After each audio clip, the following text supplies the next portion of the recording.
আমার রব বলছে, গোলাম রে, তোরা আমার বড় সোনার টুকরা, তোদেরকে রোজা নামে ভাটিতে ভরবো, তোদেরকে ছিলে ছালট সোজা করে নিব। হারাম টারাম যা সারা জীবন খেয়েছিস সব ছালট দিয়ে আমি বের করে তোদের হালালগুলোকে হারাম করে দিলাম। এবার দেখ কি করে চলবি। চলতে চলতে চলতে চলতে আল্লাহর জন্যে খাওয়া ছেড়েছি, আল্লাহর জন্যে পান করা ছেড়েছি।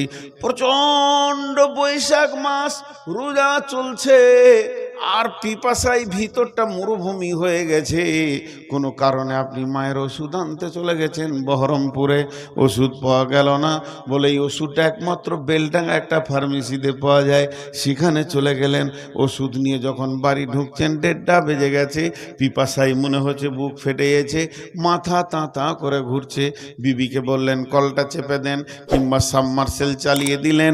মাথার ওপরে ঠান্ডা পানিটা গোটা গা দিয়ে বয়ে পড়ছে। তখন আপনি মুখটা টিপে বন্ধ করেছেন। যদি 2 ঢোক খেলেন, ভিতরে যদি চলে যায়, ভিতরে চাহিদাটা মিটে যাবে। কেউ দেখতে পাবে না, গাঁওয়ালা দেখবে না, বিবি বুঝতে পারবে না, ছেলে দেখবে না, দেশওয়ালা দেখবে না, ইমাম মজ্জেন দেখতে পাবে না, হাজি গাজি বুঝবে না যে পানি পান করে নিয়েছেন। সম্মান আপনার থেকে যাবে রোজাদার বলে। কিন্তু আপনার বিবেক বলছে পৃথিবীর কেউ না দেখলে আমার রব জেনে নিবে গোলাম খেয়ে ফেলেছে, রোজা আমার হবে না। তখন আমার আল্লাহকে কত ভালো লাগে। এরপর বাড়ির ভিতরে শুয়ে আছেন, দরজাটা লাগানো আছে, কেউ নাই, বিবি আছে। বিশ্বের কেউ জানবে না সে আপনার পিয়াস বুঝে, তার পিয়াস আপনি বুঝেন। 15 বছরের বিবি ইশারা সব কিছু বুঝে নিতে পারে, তারপরও তার গায়ে হাত দিলেন না। পৃথিবীর কেউ না দেখলে যে রব আমাকে রোজার হুকুম করেছে তার দৃষ্টি আছে, তাহলে সেটাও হলো না। ঘরে বিবি নাই, বাইরে আছে, মা বাপ কেউ নাই। হুড়কাটা লাগিয়ে দিলাম, দরজার ছিটকিনিটা লাগিয়ে দিলাম। আমার চৌকির নিচে আছে খানা, রুটি আছে, মাছ আছে, মাংস আছে, ভাত আছে, ফ্রিজ আছে, কোল্ড ড্রিঙ্কস আছে, ফল আছে, কলা আছে, দই আছে, চিড়ে আছে। ঘরে মালে ভর্তি হয়ে আছে। পেট ভরে খেয়ে যদি আসরের নামাজ পড়তে যায়, পৃথিবীর কেউ জানবে না। শুধু মানুষ খায় না কেন, একমাত্র আল্লাহর ভয়ে খাই না। এর জন্য আল্লাহ তাবারাক ওয়া তাআলা হাদিসে কুদসির মধ্যে বলেছেন, এই হাদিসটা হাদিসে কুদসি, ইয়াকুলুল্লাহু আযজা ওয়া জাল কুল্লু আমালি ইবনে আদম লাহু ইল্লা সিয়াম ফাহুয়া লি আনা আজিজিবি। আল্লাহ তাবারাক ওয়া তাআলা বলছেন, সারা পৃথিবীর যত ইবাদত আছে ইবনে আদম নিজের জন্য করে, কিন্তু যে সিয়াম রাখে সে আমার জন্য রাখে। আর এর আজিজিবি, এর সব থেকে বড় প্রাইজ হলো কি? এর প্রাইজ জান্নাত নয়, এর প্রাইজ জান্নাতুল ফেরদাউস নয়, এর প্রাইজ কিছুই নয়। এর প্রাইজ হচ্ছে আমি আল্লাহ নিজে। কিয়ামতের দিনে আমি রোজাদারদেরকে দেখা করতে যাব এবং বলবো, হাসরবাসী, তোমরা যারা রোজা রেখেছ তোমাদের বদলা এসে গেছে। তোমরা যেটাকে পেতে চেয়েছো সে আল্লাহ চলে এসেছে, তোমরা তোমাদের প্রাইজকে গ্রহণ করে নাও। রোজাদারের 2টি খুশি, একটি খুশি ইফতারে, অপরটি হয় আল্লাহর দিদার রোজ হাসরের প্রান্তরে। কত খুশি রোজাদারের 2টি খুশি, একটি খুশি ইফতারে, অপরটি হয় আল্লাহর দিদার রোজ হাসরের প্রান্তরে। রোজাদারের দুটি খুশি, একটা হলো ইফতারে, ইফতার যখন খাবেন খুশিটা কি, সারাদিন না খেয়ে প্রথম খাবার মুখে দিচ্ছি একটা খুশি। নাম্বার দ্বিতীয় খুশি, আমি যে সারাদিন রোজাটা রাখলাম, আল্লাহ আমাকে রাখার তৌফিক দিলেন, আমার আমল নামাতে আজকে একটা রোজার নেকি লেখা হয়ে গেল, এটা একটা আনন্দ। 3 নম্বর ঈদুল ফিতর বলা হয়, ওটা হলো আনন্দের দিন। কেন? আজকে পহেলা সওয়াল, আমার রব আনন্দ দিয়েছে আমাদেরকে, ঈদগাহে গিয়ে আনন্দ করব। আমার 30টা রোজার সবকে লেখা হবে, আমার জীবনের গুনাহ মাফ হলো, আল্লাহ আমাকে মুক্তি দিলেন, আমার শরীরের সমস্ত জঙ্গল ঝরে গেল, আমি সলিড সোনাতে দাঁড়িয়ে গেলাম। আল্লাহ তাবারাক ওয়া তাআলা রোজাদারের সঙ্গে রমজান মাস কিয়ামতের দিন নিজে মোলাকাত করবি। এরপরে আমি একটা হাদিস পড়েছি। জি ভাই, মাঝে একটা ছোট্ট করে কথা বলি। আমার 1 ঘন্টা বকা হলো, আর আধা ঘন্টা দিব আজকের মতো। বারবার পানি পান করছি।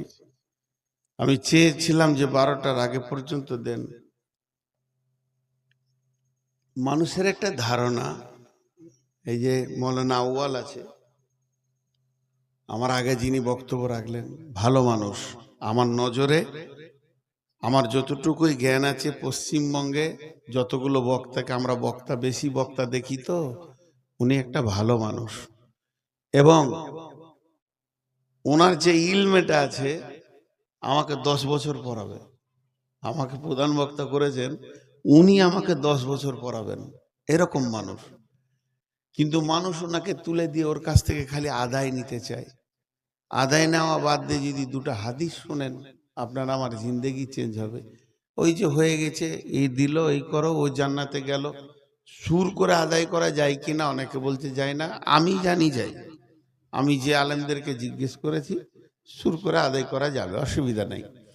তো আদায় করতে গিয়ে কতটা সময় যে নষ্ট হয়, সাধারণ মানুষ বুঝে না। আর আপনার নামটা যদি 2বার নাই বলে চুপচাপ যদি নামিয়ে দেন, জি ভাই, এই টাকাটা ধরেন, এটা একটা টাকা, ওইখান থেকে নিয়ে আসছেন আপনি, টাকাটা আমাকে দিচ্ছেন, দিয়ে বলছেন আমার আব্বা কবরে আছে, দোয়া করে দেন।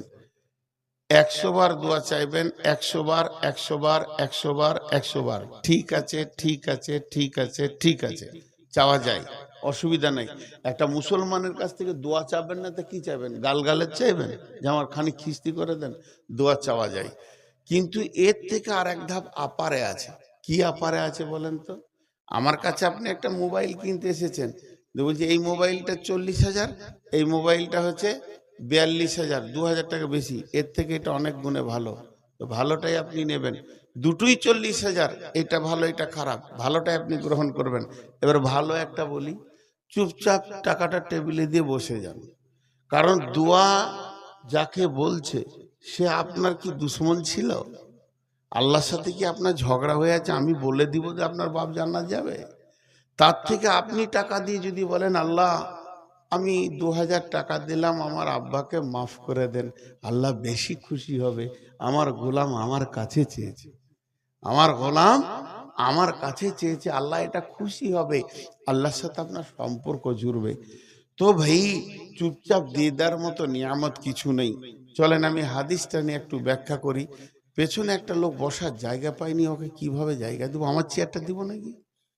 অনেকক্ষণ দাঁড়িয়ে আছে, আবার বসতে যে দাঁড়িয়ে গেল, মাথাটা কাজ করছে না যে কোথায় এসেছি। অনেকক্ষণ দাঁড়িয়ে আছে, ও সেই হাঁচের টাওয়ারের মতো দাঁড়িয়ে আছে। আর এইদিকে এক মাল দাঁড়িয়েছে, ও মালটা যে কোথাকার আল্লাহ তাবারক ওয়া তাআলা জানেন। ওর বংশে কেউ বসে না কোথাও, ওর বাপ বসেনি, ওর দাদা বসেনি, তার বাপ বসেনি, তো কেন বসবে? দাঁড়িয়ে আছে, খালি গা চুলকাইছে আর দাঁড়িয়ে আছে। আল্লাহু আকবার, আস্তাগফিরুল্লাহ। এখন আপনাদের সামনে হাদিসটা বলছি, শুনেন।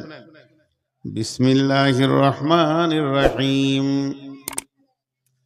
মান সামা রমাজানা ঈমানা ওয়া ইহতিসাবা গুফিরা লাহু মা তাকাদ্দামা মিন জামবি ওমান কামা কিয়ামাল লাইলি ওমান কামা কিয়ামাল লাইলাতুল কদরি ঈমানা ওয়া ইহতিসাবা গুফিরা লাহু মা তাকাদ্দামা মিন জামবি।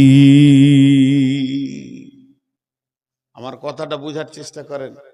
আল্লাহ রসুলের হাদিসটা টু দি পয়েন্ট আপনাদেরকে আগে তর্জমাটা শোনাই।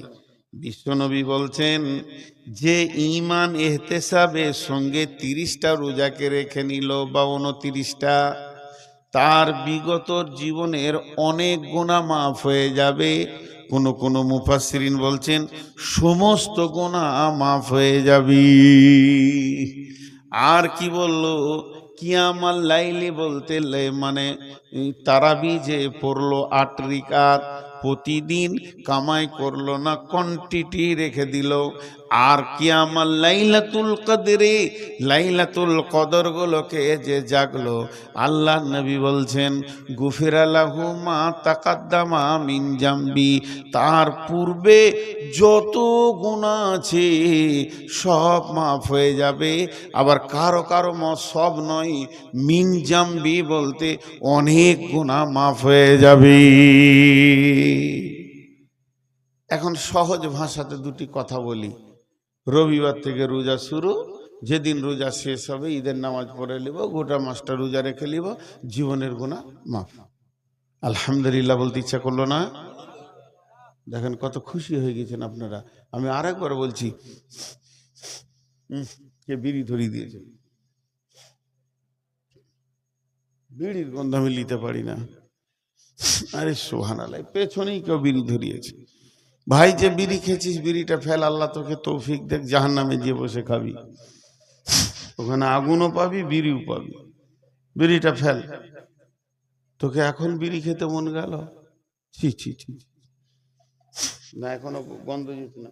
এ ব্যাগ কার? আও বলে রেখে দিয়ে চলে গেছে নাকি? ভালো হলো, আমি একটা ব্যাগ পেয়ে নিয়েছি। হ্যাঁ না, বিড়ির গন্ধ একদম নিতে পারি না, এত কষ্ট হয়। এবার এখানে একটা যুক্তি কথা বলছি। রোজাতে গুনাহ মাফ, ঠিক আছে না?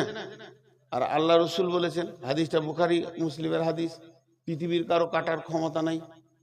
কোনো মুফাসসির, কোনো মাওলানা, কোনো মুফতি, কোনো বক্তা কাটতে পারবে না। এটাই হাদিস, এটাই ঠিক। তাহলে সারা বছর আর নামাজ পড়ে কি হবে?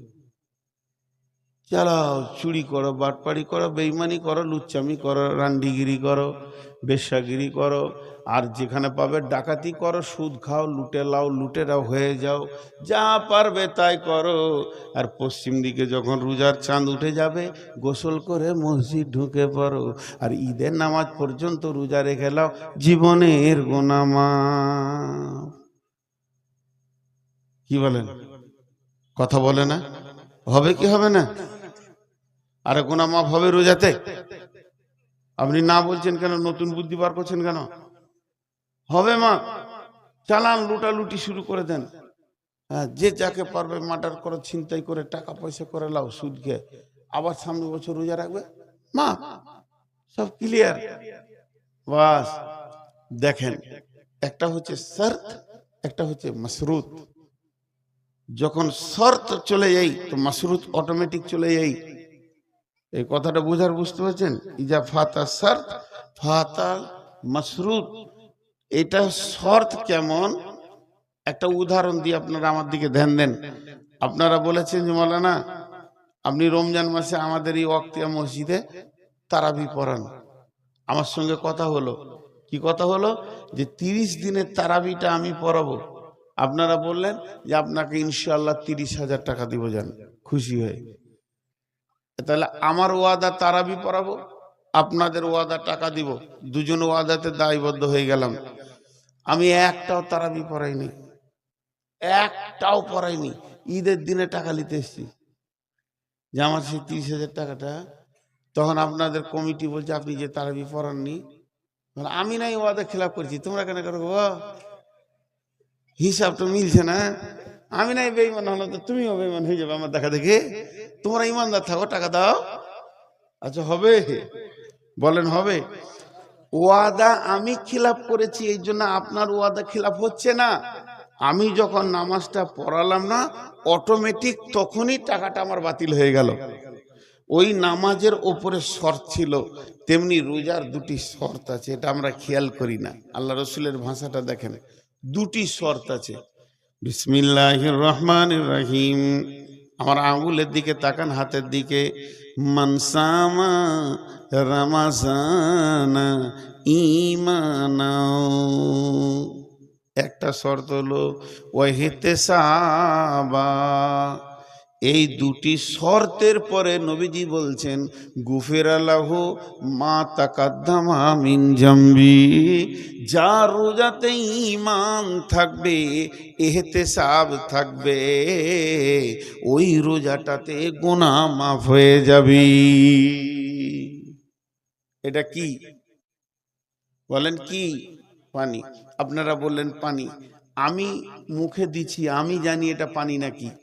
এটা যদি আমি বলি শরবত, তাহলে আপনারা চোখে দেখতে পেয়েছেন না, কিন্তু চিনি মিশানো আছে। কথাটা বোঝাতে পারলাম? চোখে দেখতে পেয়েছেন না, কিন্তু চিনি মিশানো আছে। তা ওই রকম ধরনের রোজাতে দুইটা জিনিস মিশানো থাকবে, তবেই তার নাম রোজা হবে। যে জিনিসে দুটো জিনিস নাই, যে পানিতে চিনি নাই, লেবুর রস নাই, ওটা শরবতই নয়, ওটা শরবতই নয়, ওটা শরবতই নয়। যে রোজাতে দুটো জিনিস নাই, যে রোজাতে দুটো জিনিস নাই, যে রোজাতে দুটো জিনিস নাই, ওটা রোজাই নয়, ওটা রোজাই নয়, ওটা রোজাই নয়। কথাটা বোঝাতে পারলাম? এবার সেই দুটো জিনিস শুনেলেন, একটা হলো ঈমান, একটা কি হলো? ঈমান। আমরা সকলে বলি একটা কি হলো? ঈমান। সেই ঈমানটা কেমন? আমি যে রোজা, আজকে রবিবার, শনিবার দিন চলে গেল, পশ্চিম দিকে সূর্য চাঁদ উঠে গেল, রোজার আমাদের আনন্দ এসে পৌঁছে গেল। আমি গোসল টোসল করে পরিষ্কার পরিচ্ছন্ন হয়ে এবার ঢুকলাম রোজা রাখার জন্যে। উদ্দেশ্য আমার এটাই, রোজা রাখবো, জীবনে যত গুনাহ করেছি সব আল্লাহর কাছে মাফ করিয়ে নিব। এই উদ্দেশ্যে আমি মসজিদে ঢুকে গেলাম। এবার আমি মাগরিব পড়লাম, আমি তারাবি সালাত পড়লাম, আমি বাড়িতে গিয়ে রেস্ট করলাম, আমার বিবি ভোরে উঠিয়ে দিল, আমি সাহারি ভাত খেয়ে নিলাম, আর আমি কিছু খেলাম না, মসজিদে ফজর পড়লাম, ঘুরছি ফিরছি, আমি রোজাদার, আমার গুনাহ মাফ হবে, এই নিয়তে রোজা শুরু করেছি। এখানে ঈমানটা কি? এই জায়গার ঈমান হচ্ছে আমার গুনাহ মাফ হবে, এই কথা বললে হবে না। মনে মনে 100-তে 100 ইয়াকিন রাখতে হবে, আমার গুনাহ মাফ হবে। কার হলো না হলো আমার দেখার দরকার নাই, আমারটা মাফ হবে। 100% ইয়াকিন রাখতে হবে আল্লাহর উপরে, বিশ্বাস রাখতে হবে আল্লাহর উপরে। হাদিসে কুদসির মধ্যে আছে, আল্লাহ তাবারক ওয়া তাআলা বলেন, তার সঙ্গে মানুষ যেমন ধারণা রাখবে, আল্লাহ তার সঙ্গে সেরকম ব্যবহার করবে। কেউ যদি ধারণা করে আল্লাহ মাফ করতেও পারে, নাও পারে।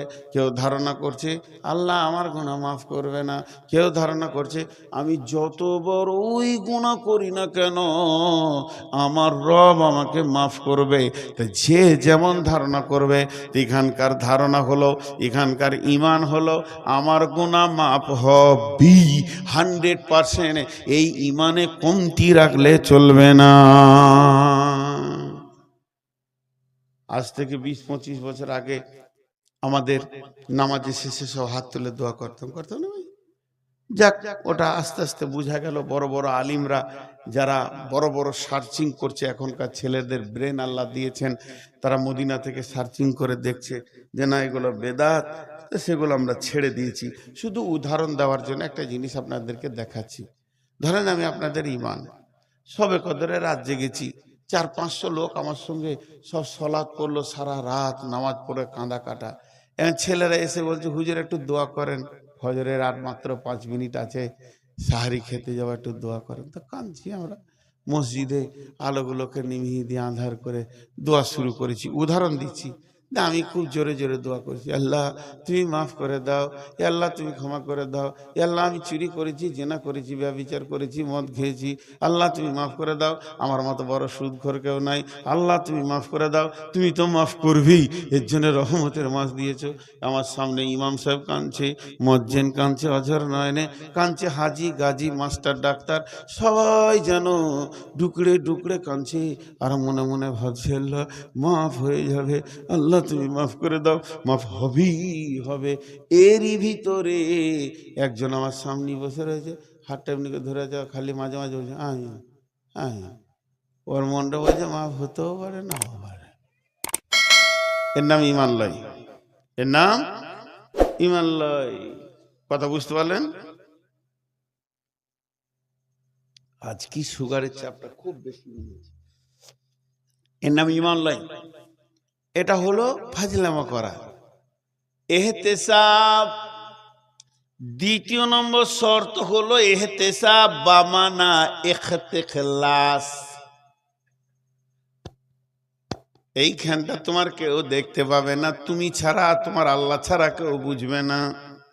আমার হৃদয়ে কি আছে পৃথিবীর কারো বোঝার ক্ষমতা নাই।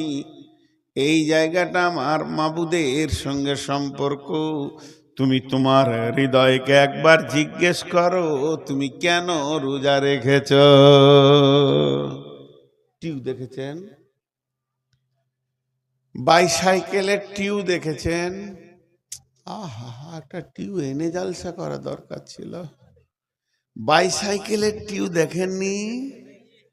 এত লেটে কেন হ্যাঁ বলছেন ভাই? আমার রুগী আমি, আপনারা তো নন। তো একবার সকলে বলেন, একটা বাইসাইকেলের গোল টিউ, নতুন টিউ দেখেছেন? মাশাআল্লাহ। ওই টিউয়ে একটা নজেল আছে, ওই নজেলে সিরিঞ্চি বা পাম্পার লাগিয়ে দিয়ে মারলি ওটা পাম্প হয়। একজন ভালো ব্রেনিয়ান ছেলে, আপনার গোপালপুর, এই গাঁটার নাম গোপালপুরে, অত ব্রেনিয়ান ছেলে কেউ নাই, ও বৈজ্ঞানিক হবে। একটা নতুন টিউ নিয়েছে, নজেলে সিরিঞ্চিটা দিয়ে মারছে, আর ফাঁস মারছে, আর 1.5 ঘন্টা চালিয়ে ক্লান্ত হয়ে গেছে, পাম হচ্ছে না। একটা মুরব্বি পার হয়ে যাচ্ছিল, বলছে দাদু পাম হচ্ছে না। কই, টিউ তো নতুন। লাঠি করে নেড়ে দেখছে নজেলের পাশে 1 ইঞ্চি কাটা। তখন ও বলছে তোর টিউ যে কাটা রে ভাই, বলছে আমিই কেটেছি। আচ্ছা, ও বৈজ্ঞানিক হবে না? নিজের হাতে টিউ কেটে পাম দিছে, এর থেকে আর ব্রেনিয়ান ছেলে কে আছে? আচ্ছা, ওই টিউটা কবে পাম হবে? শুক্রবার হবে? কথা বলেন, শুক্রবার হবে? 1 সপ্তাহে হবে? 1 মাসে হবে? 1 বছরে হবে? সূরা ইয়াসিন পড়লে হবে? আহা, টিউ কেটে যে পাম দেয়, এর মতো বোকা পৃথিবীতে নাই। কিছু লোক আছে রমজানের প্রথমে মসজিদ ঢুকে নেয়, কিন্তু ঢোকার সময় নিয়ত করে খালি ঈদ হয়ে গেলে আর মসজিদে আসবো না। টিউ কাটা পাম দেনেওয়ালা মাল হাজির হয়ে গেছে মসজিদে। ইখানে নিয়ত করে আজকে 1টা আর 29টা, আজকে হলো 25টা আর মাত্র 5টা, আজকে হলো 27টা আর মাত্র 2টো, আর 29 যদি হয় আর মাত্র 1টা। যখনই পশ্চিম দিকে সওয়ালের চাঁদ উঠে গেল, মসজিদ থেকে হাত ঝেড়ে দিলে, জামা কাপড় রেডি করে আয়রন করে ঈদগাহের ময়দানে গর্দন উঁচু করে যেছে। আমার মতো আর রোজা রাখনেওয়ালা কেউ নাই। ঈদের নামাজ পড়ে বিড়বিড় বিড়বিড় করে মসজিদকে বলছে, মসজিদ রে 1 মাস এসেছিলাম, খুব দুপুদুপি করেছি, মাফ করে দিস, আর আসবো না। পারলে জুমার দিনে দেখবো, না পারি তো মাফ করে দিস, আর আসবো না। তার মানে টিউয়ের একদিক কাটা আছে ওর। ও প্রথমেই নিয়ত করে মসজিদে ঢুকেছে, রোজার পরে আমাকে আর পাওয়া যাবে না। টিউকাটাকে যদিও পাম্প করা সম্ভব থাকে তবেই ওর গুনাহ মাফ হওয়া সম্ভব থাকবে, রোজা কবুল হওয়া সম্ভব থাকবে। তার মানে একদিক কেটে দিয়ে যেমন টিউব পাম্প হবে না, একটা রোজা কবুল হবে না, একটাও গুনাহ মাফ হবে না। মালটা যে চিটিংবাজ এটা আল্লাহরকে জানাতে হবে না। পৃথিবীর মানুষ জানে না, ইমাম জানে মুসাল্লি এলো গেল, মুয়াজ্জিন জানে মুসাল্লি এলো গেল, হাজি জানে মুসাল্লি এলো গেল। পৃথিবীর সবাই ওকে মুসাল্লি ভেবে নিয়েছে, কেউ মুসাল্লির বাইরে ভাবছে না। শুধুমাত্র আল্লাহ আসমান থেকে দেখছে আর বলছে চিটিংবাজ এলো আর গেল। বন্ধু একবার ভালো করে শুনেন, মানে আমার দিলের খবর আল্লাহ ছাড়া কেউ জানে না। আমি শ্বশুর বাড়ি চলে গেছি, তো আমার বড় শালাকে বলছি আসসালামু আলাইকুম ভাই, কি ব্যাপার হঠাৎ? ওয়ালাইকুম সালাম। ওই কিছু টাকা থাকে তো দেন। বলি কি ব্যাপার হঠাৎ টাকা? 10 লাখ টাকা দেন ভাই, আমার রাস্তার ধারে একটা জায়গা পেয়েছি বাজারের ওপরে, 30 লক্ষ টাকা দাম, এক্ষুনি নগদ টাকা দিলে পাবো, নাহলে আরো 12 জন দাঁড়িয়ে আছে নেওয়ার জন্য। ভদ্রলোক আমাকে বলেছে সন্ধ্যা পর্যন্ত টাকা দিতে হবে। ভাই আজকে আমার একদম বিকেল 4টা বেজে গেল, আমি আর ব্যাংকে যেতে পারছি না, আমার টাকা আছে 20 লাখ ঘরে, তুমি 10 লাখ আমাকে ধার দাও।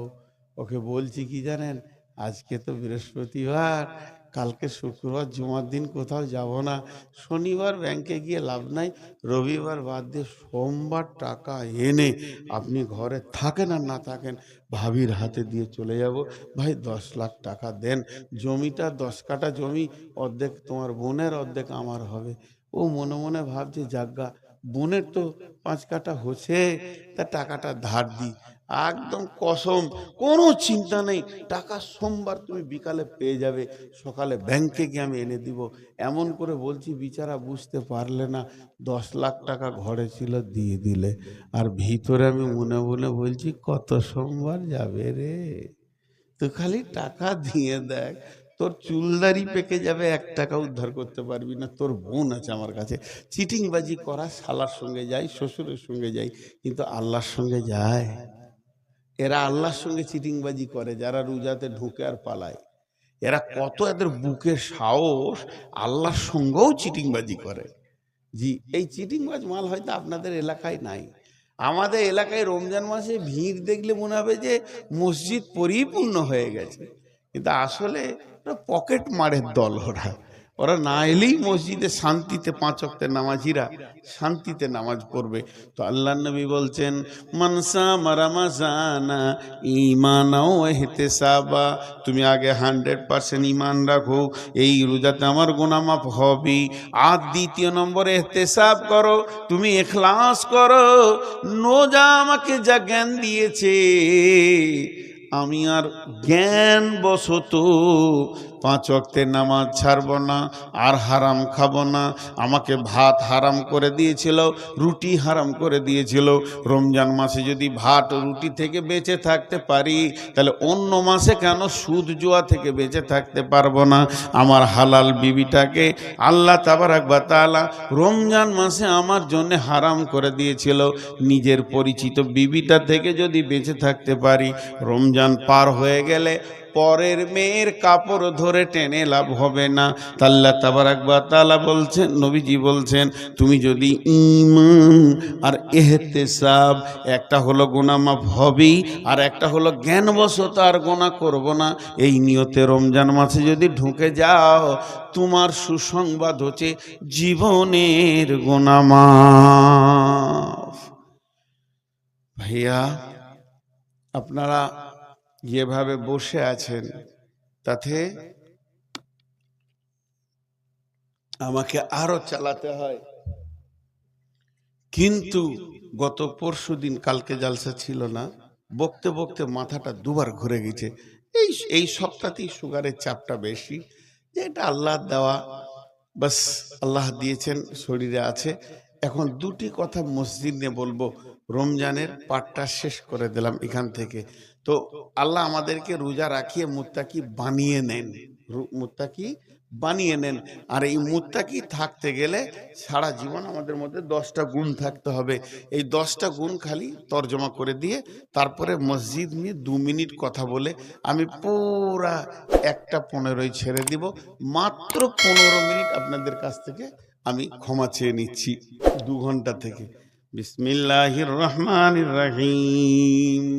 লাইসাল বিররা আন তুওয়াল্লু উজুহাকুম قبل المشرق والمغرب ولكن البر من آمن بالله واليوم الآخر والملائكة والكتاب والنبيين وآتى المال على حبه ذوي القربى واليتامى والمساكين وابن السبيل والسائلين وفي الركاب وأقام الصلاة وآتى الزكاة والموفون بعهدهم إذا عهدوا والصابرين في البأساء والضراء وحين البأس أولئك الذين صدقوا وأولئك هم المتقون। আল্লাহ তাবারাক ওয়া তাআলা বলছেন, রোজা তোদেরকে মুত্তাকি বানিয়ে দেবে।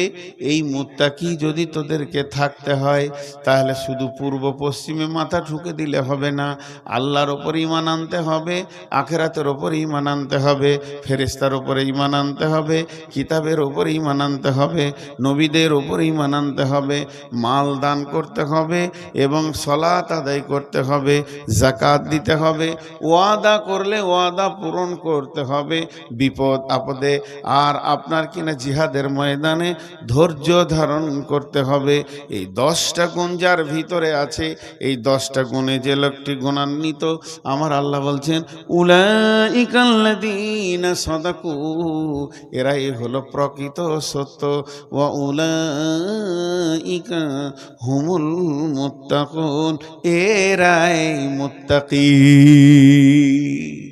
আমি আপনাকে একটা ফুল গাছ দিলাম, সেই গাছটাকে রাখবেন কিভাবে? টবে রাখতে হবে, পানি দিতে হবে, ছায়াতে রাখতে হবে, মরা পাতা ভাঙতে হবে, তাকে ছাঁটতে হবে, জোর সার দিতে হবে, তবেই সেটা থাকবে। তাহলে রোজা রাখলে মানুষ মুত্তাকি হয়ে যায়, মুত্তাকি আল্লাহ বানিয়ে নেন।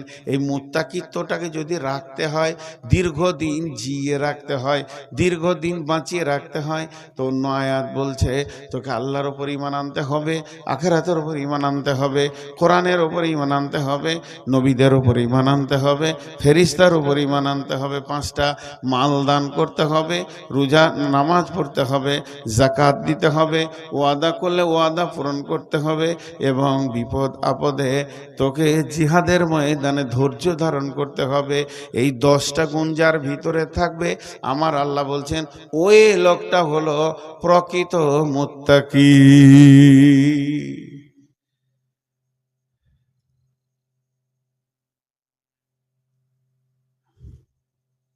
10টা বলে দিলাম, মুত্তাকির চ্যাপ্টারটা শেষ করে দিলাম, আমার মাথাটা ঘুরে গেল। মুত্তাকির চ্যাপ্টারটা শেষ করলাম, আর 10টা মিনিট আমি কষ্ট হলেও চালাচ্ছি, আল্লাহর ওয়াস্তে একজনও উঠবেন না।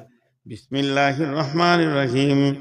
ওয়ান উসমানিন রাদিয়াল্লাহু তাআলা আনহু قال رسول الله صلى الله عليه وسلم من بنى لله مسجدا بنى الله له بيتا في الجنة। হযরত ওসমান গনি রাদিয়াল্লাহু তাআলা আনহু বলেন যে পৃথিবীতে যদি কেউ মসজিদ বানায়, আল্লাহ তার ঘর জান্নাতে বানাবে। আপনি দুনিয়াতে মসজিদ বানাবেন, জান্নাতে ঘর বেনে যাবে। আল্লাহ কোরআনে বলছেন ও আন্নাল মাসাজিদ লিল্লাহি ফালা তাদউ মাআল্লাহি আহাদা। মসজিদ হলো আমার ঘর, ওখানে আমাকেই ডাকবে, মসজিদে গিয়ে তুমি অন্য কাউকে ডাকবে না। মসজিদ আল্লাহর ঘর, আর যে আল্লাহর জন্য মসজিদ বানাবে, আল্লাহ তার জান্নাতে ঘর বানাবেন। আল্লাহু আকবার। জি, একজন মহিলা প্রতিদিন মসজিদে ঝাড়ু দিতে আসতেন। বিশ্বনবীর জামানায় মেয়েটা একদিন মারা গেছেন, সাহাবারা জাল্লামাজমাইনা তাকে রাতারাতি দাফন করে দিয়েছেন। নবীজি বলছেন মেয়েটি কই, আর আসে না কেন? তখন সাহাবারা জাল্লামাজমাইনা বলেন রাসূলুল্লাহ, ওই মেয়েটি মারা গেছে, তাকে দাফন করে দেওয়া হয়েছে। বিশ্ব নবী বললেন, রে আমার সাহাবীরা, আমাকে নিয়ে চলো তার কবরের কাছে, আমি আল্লাহর কাছে তার জন্য ক্ষমা প্রার্থনা করব। তার মানে জেনেলেন একটা মসজিদে ঝাড়ু দিলে কত নেকি আছে।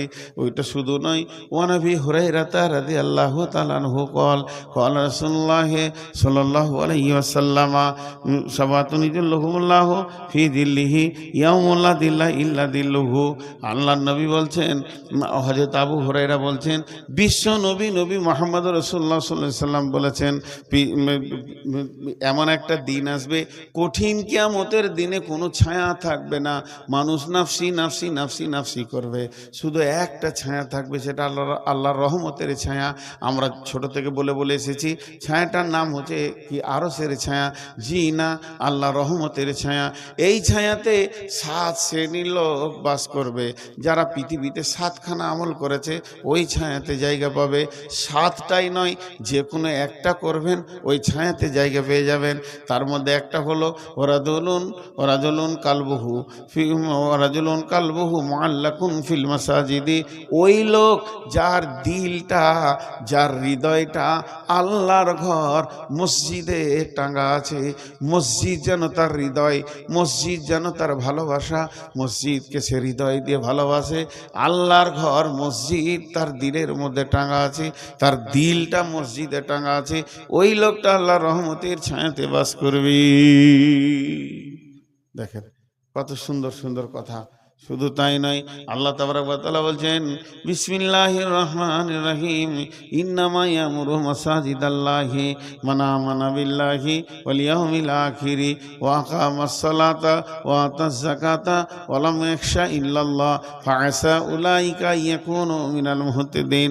নিশ্চয়ই মসজিদকে ওরাই ভালোবাসবে, মসজিদের দেখভাল ওরাই করবে, মসজিদের তামির ওরাই দিবে যারা ঈমান এনেছে আল্লাহর উপরে, যারা আপনার কিনা সলাত আদায় ঈমান এনে আমানা বিল্লাহি ওয়াল ইয়াউমিল আখিরি, আখিরাতের উপরে যারা ঈমান এনেছে, যারা যাকাত দেয় এবং আল্লাহ ছাড়া যারা অন্য কাউকে ভয় করে না।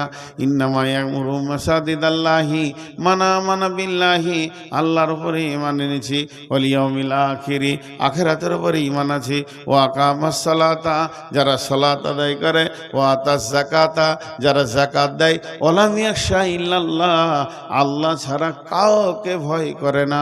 এই লোকগুলি মসজিদ বানাবে, এদের টাকাতে মসজিদ হবে, এরা মসজিদকে ভালোবাসবে, মসজিদে থাকবে, মসজিদের দেখভাল করবে, এরাই মসজিদের সমস্ত কিছু খোঁজ খবর রাখবে। আল্লাহ তাবারক ওয়া তাআলা বলছেন, মসজিদ এমন একটা জিনিস যেটা আল্লাহর ঘর। আল্লাহ তাবারক ওয়া তাআলা বলছেন, ফালিয়াবুদু রব্বা হাদাল বাইত। এটা কাবা শরীফকে কেন্দ্র করে আয়াতটা নাজিল হয়েছে। আমি যদি আপনাদের মসজিদের দিকে এরকম করে আঙ্গুলটা তুলে বলি, ফালিয়াবুদু রব্বা হাদাল বাইত, এই ঘরের যে মালিক, অর্থাৎ মসজিদের যে মালিক, মসজিদের ঘরটা যে মানে যে মালিক, ওকে তোমরা ইবাদত করো। আল্লাযী আতামাহুম মিন জু'ইন ওয়া আমানাহুম মিন খাউফ। এই ঘরের মালিক দুইখানা প্রাইজ দেবে, একটা হলো তোমাদেরকে খাওয়াবে, অভাব দেখাবে না। দ্বিতীয় নম্বর হলো এই ঘরের মালিক তোমাদেরকে আমান দেবে, নিরাপত্তা দেবে, তোমাদের গায়ে কেউ হাত দেবে না। আজকে যেখানে সেখানে মুসলমানকে কাটছে মারছে, এটাও পারবে না, যদি ওই ঘরের মালিককে তোমরা রাজি রাখতে পারো। ভাইরা আমার, 7টা মিনিট আপনাদের কাছে আমি কিছু চাইছি। কেউ আছেন 2000, 5000, 10,000 দেনেওয়ালা? 7টা মিনিট ঠিক 15তে ছাড়ব। 1 ঘন্টা 45 মিনিট আপনাদের কাছে থাকছি। আল্লাহর গোলাম কেউ আছেন দেনেওয়ালা? আপনি এখানে মসজিদে দেবেন, আপনার বদলা আখিরাতে পেয়ে যাবেন। কত সুন্দর করে আল্লাহ তাবারক ওয়া তাআলা বলেছেন, কিন্তু আফসোস করেছেন বিশ্বনবী। বিসমিল্লাহির রহমানির রহিম। ওয়া নবী হুরায়রা রাদিয়াল্লাহু তাআলা আনহু قال قال رسول الله صلى الله عليه وسلم اذا اتخذ الفي دبالا والامانه مغرما والزكاه مغرما تعلم لغير دين اتى الرسول امرته اكا امه ادنى صديقه اقصى اباه جاهرت الاصوات في المساجد। আল্লাহর নবী বলছেন কিয়ামতের আগে পৃথিবীর অবস্থাটা কেমন হবে শুনে লাও। জনসাধারণের মাল নি তারা লুটে খাবে, জাকাতকে জরিমানা মনে করবে, আমানতের খেয়ানতি চলবে, পুরুষেরা মেয়েদের পেছনে একদম খ্যাপা কুকুরের মতো ঘুরে বেড়াবে, মাকে ধুমকে কথা বলবে, বাপকে ঝিড়কে কথা বলবে, বন্ধু বান্ধবকে নিকট আত্মীয় বানাবে। আর সেই জামানাটা এমন চলবে, জাহারাতিল আসওয়াত ফিল মাসাজিদে, মসজিদের ভিতরে জোরে জোরে জোরে জোরে বসে বসে গল্প করবে। তাদের এহতিয়াত হবে না, লজ্জা লাগবে না, যেটা আল্লাহর ঘর, এখানে জোরে কথা বলা যায় না। তারা চিল্লিয়ে চিল্লিয়ে মসজিদকে ক্লাবের মতো ব্যবহার করবে, মসজিদকে বটুখানার মতো ব্যবহার করবে, বাংলা ঘরের মতো ব্যবহার করবে। অথচ উচিত ছিল মসজিদে হালকা করে মাথা নামিয়ে কথা বলা, মসজিদে নরম করে কথা বলা, চুপচাপ ফিসফিস করে কথা বলা। আপনি দেখছেন আমি একা, জি না, তো আপনি যখনই মসজিদ ঢুকবেন ওয়াসসালাতু ওয়াসসালামু আলাইকা ইয়া রাসূলুল্লাহ আল্লাহুম্মা ইফতাহলি আবওয়াবা রাহমাতিকা আসসালামু আলাইকুম দিয়ে মসজিদ ঢুকেন। কারণ মসজিদে একটাও মানুষ নাই, তাহলে সালামটা কি মসজিদকে দিলাম? জি না, মসজিদ আল্লাহর হাজারো ফেরেশতা থাকতে পারে, কোনো না কোনো ফেরেশতা রুকু সাজদাতে পড়ে থাকতে পারে, মসজিদ কোনো সময় খালি থাকবে না। আল্লাহর ঘর মসজিদকে হৃদয় দিয়ে যদি ভালোবাসেন, আল্লাহ তাবারক ওয়া তাআলা কঠিন কিয়ামতের দিনে সে রহমতের ছায়াতে জায়গা দিবি। জি ভাই, একজনও বলবেন না। যদি বলেন যে সব কালেকশন আউয়ালকে দিয়ে দিয়েছি, তাহলে আমি আখির, ও আউয়াল আমি আখির। ওর বাপ নামখানা রেখেছিল, বাপ যেখানেই যেছে প্রথমেই লুটিলিয়ে বেরিয়ে পড়ছে। আমার বাপ ভুল করে নাম রেখে দিয়েছে উল্টো পাল্টা, আমাকে কি মানুষ কি আর আগে দেয়? জি ভাই, কেউ আছেন আল্লাহর গোলাম? এত বলার পরেও একজনে দিচ্ছে না। হ্যাঁ হ্যাঁ, যদি কেউ বাকি থাকেন তো দেন, বাকি না থাকেন তার আপনাদেরকে কি বলবো, 5,000 টাকা করে নাজিম 5,000 টাকা লিখেন। দেখেন নাজিম দেখলে যে অপমান হয়ে যাবে, তো মান সম্মানটা রাখি, যাক 5,000। আর কেউ আছেন ভাই আমার? আর কেউ আছেন? হ্যাঁ, আব্দুল শেখ 5,000 টাকা, মাশাআল্লাহ, দুইজন হলো। আপনাদের দিকে তো অনেক রাত পর্যন্ত লোক থাকে, আমাদের বর্ধমানে 11টাই শেষ। সেলিম শেখ 5,000। কিরে বা কত? 200 টাকা আর নাই, যাক মান সম্মান রেখেছি, যা ভর 200 টাকা। সেলিম শেখ 5,000। আমাদের বর্ধমানে 11টাই জালসা শেষ হয়ে যায়, 11টা 12টা বাস। আপনারা বেশ ধৈর্য ধরে রয়েছেন, তবে আপনাদের থেকে আপনাদের মহিলারা বলিষ্ঠ বেশি, মুখ বন্ধ হয়নি, সমাদে চালিয়ে যাচ্ছে। কি করে সংসার করছেন বা, কঠিন জিনিস। হ্যাঁ, মুখ লয় সেলাই মেশিন, হ্যাঁ কিছু কিছু কিছু চলতেই আছে। আমি যতক্ষণ বায়ন করছি ওরাও ততক্ষণ বায়ন করছে, কি শুনলো আল্লাহ জানে। জি ভাই, আর কেউ আছেন? 5,000 করে 3 জন হয়েছে, 10 জন দেন কমসে কম। আর কেউ আছেন 5,000 দেনেওয়ালা? আল্লাহর গোলাম রসুলের উম্মত। জি ভাই, আচ্ছা আর একবার চাদর ভরে দেন, আর একবার এদের ভিতরে চাদর দেন। জি, এই তোমরা লাইভ দিবে নাকি? রেডি করো, আমি বলে দিই এখন। জি, এতে হবে তো? ঠিক আছে, চাদরটা ধন ভাই, আপনারা 2 মিনিট উঠিয়ে না, আর একটা চাদর দেন এইদিকে। হ্যাঁ, খোকন 2000, আরেকটা চাদর এইদিকে, চটচট করে ঘুরে এলেন, মা বোনের ভিতরেও কালেকশন করেন। ভাই আমি একটা শেষকালে দুটি কথা বলছি, একটু ধ্যান দিয়ে শুনেন। মক্কা মদিনা, গোটা কোরআনটা মক্কা মদিনায় নাজিল হয়েছে। কোরআন এমন একটা জিনিস, আল্লাহ তাবারাক ওয়া তাআলা এই কোরআনের জন্য দুটি শহরকে কবুল করেছেন। নওয়াজ শরীফ 10,000 টাকা। দেখেন পাকিস্তান থেকে চলে এলো, আল্লাহু আকবার, পাকিস্তানের প্রধানমন্ত্রী। তাই আমার কাছে 1 মিনিট শুনেই, গোটা কোরআনটা নাজিল হয়েছে মক্কা মদিনায়। অতএব মক্কা মদিনাতেই ইসলামের ইতিহাস মক্কার মদিনার মাটির সঙ্গে সম্পৃক্ত, জড়িত।